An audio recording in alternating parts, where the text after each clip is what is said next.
Une nouvelle année vient de commencer. Comment t'assurer de la débuter de la meilleure façon possible avec ta création de contenu? C'est le sujet de cet épisode. Les médias sociaux en affaires est ton rendez-vous hebdomadaire pour en connaître davantage sur les différents réseaux sociaux et les plateformes de création de contenu dans un contexte d'affaires. Chaque semaine, je répondrai à une question thématique qui te permettra d'appliquer concrètement ces conseils pour ton entreprise. Si tu reconnais l'importance et la puissance des réseaux sociaux ainsi que de la création de contenu pour ton entreprise et que tu souhaites en apprendre davantage sur cet univers, tu es au bon endroit. Je suis Amélie Delebel, travailleuse autonome dans le domaine des communications et marketing depuis février 2020. Je travaille avec les réseaux sociaux et dans la création de contenu depuis 2014. Les médias sociaux en affaires est mon deuxième podcast après Athlète Entrepreneur, lancé en janvier 2019. Bienvenue sur mon podcast. Salut et bienvenue sur les médias sociaux en affaires, épisode 290, alors qu'aujourd'hui je réponds à la question « Comment démarrer l'année d'une belle façon avec ta création de contenu? » Tout d'abord, je suis très heureuse d'être avec toi en 2025, donc déjà 4 ans depuis le lancement de ce podcast. Merci encore une fois pour ton support depuis toutes ces années. C'est vraiment le fun de voir ça, cette communauté, cette audience qui grandit. Alors vraiment, merci beaucoup pour tout votre support, c'est ça, depuis les dernières années. Et comme je l'avais mentionné, donc je publie maintenant aussi les jeudis. Alors, l'épisode, bien évidemment, du lundi matin qui va continuer d'être présent, mais également le jeudi. Donc, j'ai augmenté la cadence à 2 épisodes par semaine. Donc, mon objectif est de tenir cela pour toute l'année 2025. Également, je trouvais ça important de le mentionner, mais j'avais glissé des mots, j'avais mentionné, c'est ça un peu sur mes réseaux sociaux, mais particulièrement dans des épisodes précédents que je pensais en fait que je voulais filmer mes épisodes de podcast. Et finalement, donc comme tu le sais, je fais du méga batching, j'en enregistre à l'avance. Entre-temps, en y repensant vraiment comme il faut justement avec le travail supplémentaire que cela me demandait de filmer également mes épisodes, surtout qu'en plus je double, c'est ça mon nombre d'émissions par semaine. J'ai pas l'impression que j'aurais été en mesure de garder le rythme et c'était quelque chose qui était vraiment important pour moi. Donc, une fois que je me donne un objectif, je veux bien évidemment le réaliser. Donc, déjà, de monter la cadence de 1 à 2 épisodes par semaine, ça me demandait déjà beaucoup de travail. Oui, au niveau de la promotion, mais également tout ce qui est d'avance, donc pour les notes d'épisodes, trouver les sujets et tout. Et c'est ça.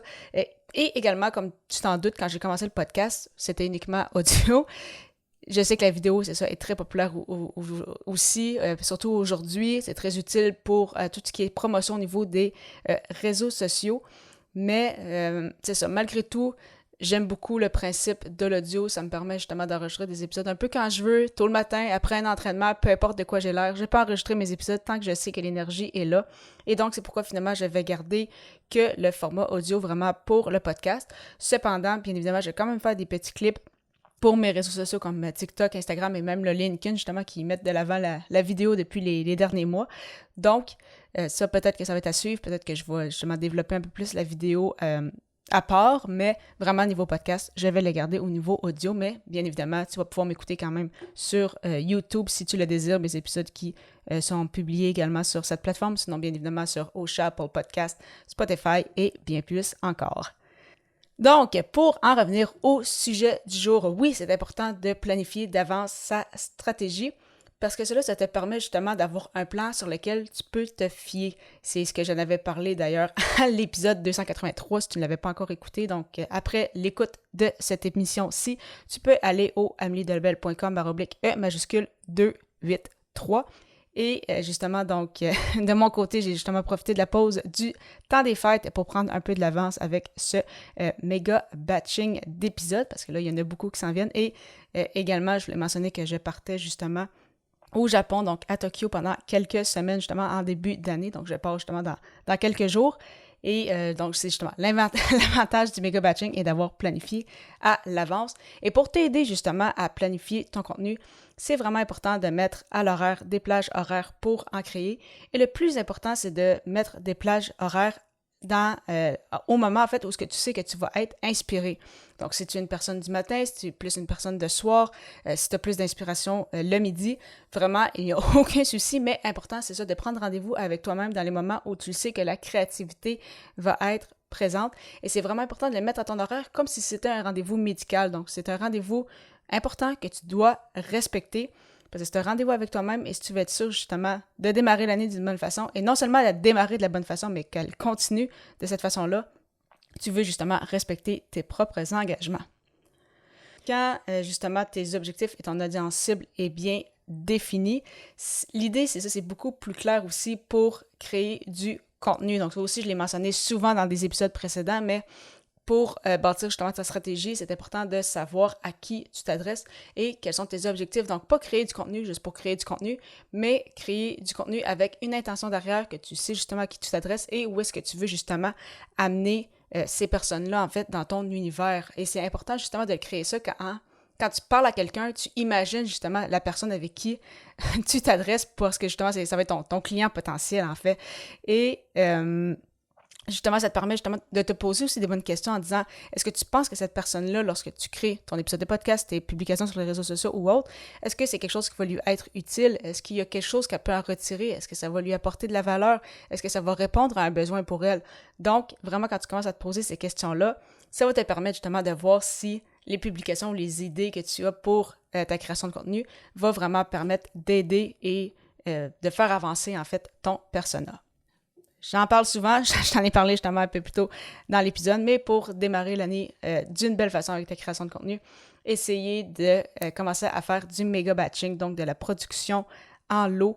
C'est incroyable le stress que ça t'évite de ne pas avoir à tout faire dernière minute. Donc, que ce soit pour tes publications sur les réseaux sociaux, tes épisodes de podcast, des articles de blog ou autres, il n'y a rien en fait comme justement prendre de l'avance, avoir une intention derrière chaque pièce de contenu, le planifier d'avance, comme ça, si jamais il y arrive quelque chose, une situation inattendue, tu tombes malade ou autre, eh bien, tu sais que ton contenu va quand même continuer en fait d'être mis en ligne.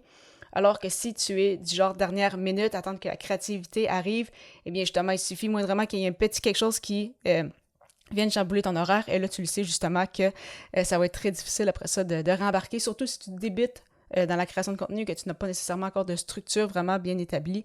Il faut vraiment justement faire attention à cela. Et je mentionnais justement du méga batching et l'importance de la structure. Si tu viens de lancer ton podcast, effectivement, peut-être pas nécessairement enregistrer tes 8 premiers épisodes d'un seul coup, parce que là, tu vas faire des erreurs avec tes premiers épisodes. Même chose avec tes publications sur les réseaux sociaux ou autres. Mais déjà, quand tu vas avoir un petit peu d'expérience, après quelques semaines à peine, vraiment faire de la production en lot va te sauver énormément de temps. C'est ce que je fais avec ce podcast-ci, comme tu le sais. C'est ce que je fais également avec mes publications sur LinkedIn. Et quand je parle de production en lot, c'est ça, de créer du contenu en avance, ça ne veut pas dire d'être rigide, surtout avec des publications sur les réseaux sociaux, même si tu les rédiges, même si tu les planifies d'avance, à tout moment, tu peux les corriger, tu peux les replanifier à un autre moment. Si finalement, il y a quelque chose justement qui arrive et tu veux parler finalement plutôt de ça, il n'y a vraiment aucun souci. Donc, tu peux justement décider de faire une publication un peu dernière minute sur le sujet. Vraiment, il n'y a aucun problème. Donc, être structuré ne veut pas dire être rigide. Et ça, c'est un point, encore une fois, que j'ai souvent mentionné par le passé, mais que j'ai trouvé quand même important de donner en rappel pour cette première émission en 2025. Tu souhaites avoir une liste d'éléments clés importants à ne pas oublier avec ta création de contenu pour bien la démarrer en 2025? Si oui, ça tombe bien car j'en ai une pour toi. Pour la télécharger gratuitement, simplement te rendre au ameliedelabel.com/liste. Et j'ai bien hâte de te retrouver à l'épisode 291 alors que le sujet sera « Comment convertir avec ton podcast ». À très bientôt!